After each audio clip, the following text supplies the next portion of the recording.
Magandang umaga po sa ating lahat, mga kapatid. Magandang umaga po, Father B. Araw ng Lunes sa ika-30 linggo sa karaniwang panahon, kapistahan ng dalawa sa mga apostol na pinili at tinawag ng ating Panginoon, sina San Simon at San Judas Tadeo. At sa ating ebanghelyo, narinig natin kung papaanong ang 12 ay pinili. Sabi ni San Lucas sa kanyang ebanghelyo, ang ating Panginoong Hesus ay nagpunta sa isang burol at doon na malagi, magdamag, nanahimik, nagdasal.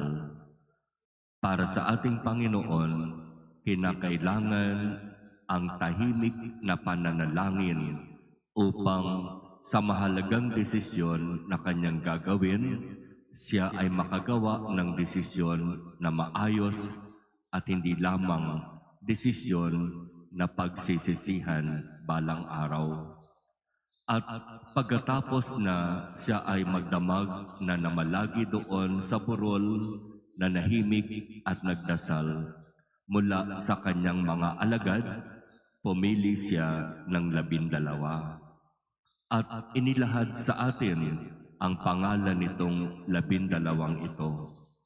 At sa kahuli-hulihang pangalan, sinabi ang pangalan ni Judas Iscariote na naging taksil. So palagi kong sinasabi kapag ang pagninilay ay nakatuon sa 12, pinili at tinawag sila bunga ng pagninilay at pananalangin ng ating Panginoon. Kaya mapalad sila sapagkat sila ang pinili.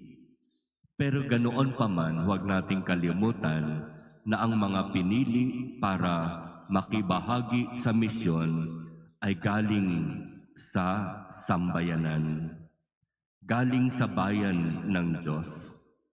Ordinaryong tao, simpleng tao, makasalanan. At dahil sa mga ganyang sitwasyon ng pagiging tao ng mga apostol, may mga pagkakataon mas umiiral ang kanilang pagiging tao. Mas pinaiiral nila ang kanilang sarili. At lutang na lutang yan sa buhay ni San Judas Iscariote. Mas pinili niya ang kanyang sariling kagustuhan, mas pinili niya ang maging taksil kaysa maging tapat sa ating Panginoon. Si San Simon at si San Judas Tadeo ay kinikilala bilang mga apostol na naging tapat sa ating Panginoon.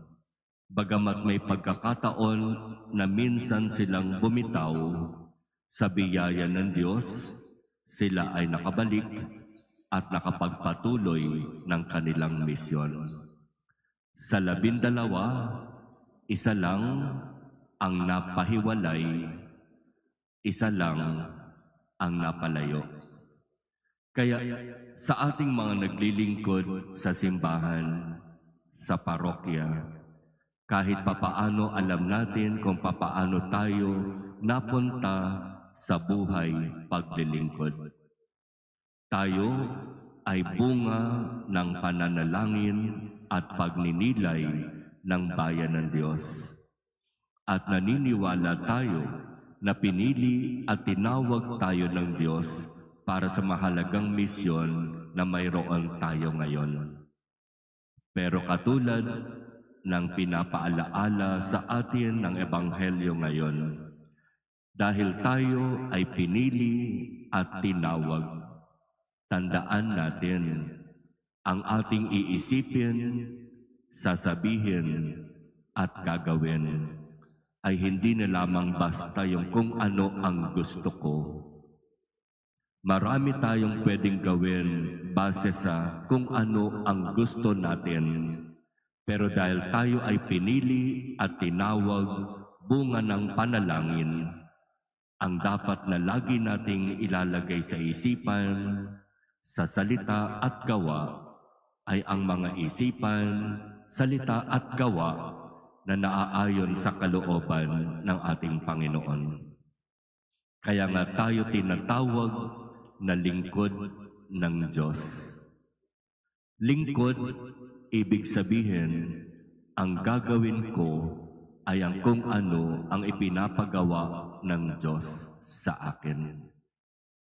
Huwag nawa umiral sa atin ang pagiging sutil, pasaway, mayabang, at kung ano-ano pang mga bagay na hindi ayon sa isang tunay at tapat na lingkod.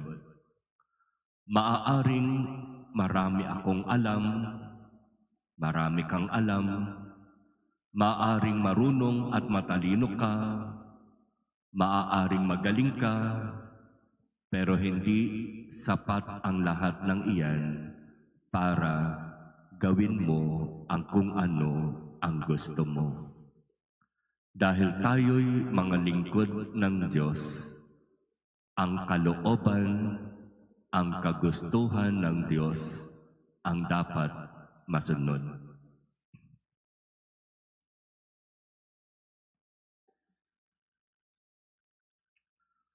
Amen.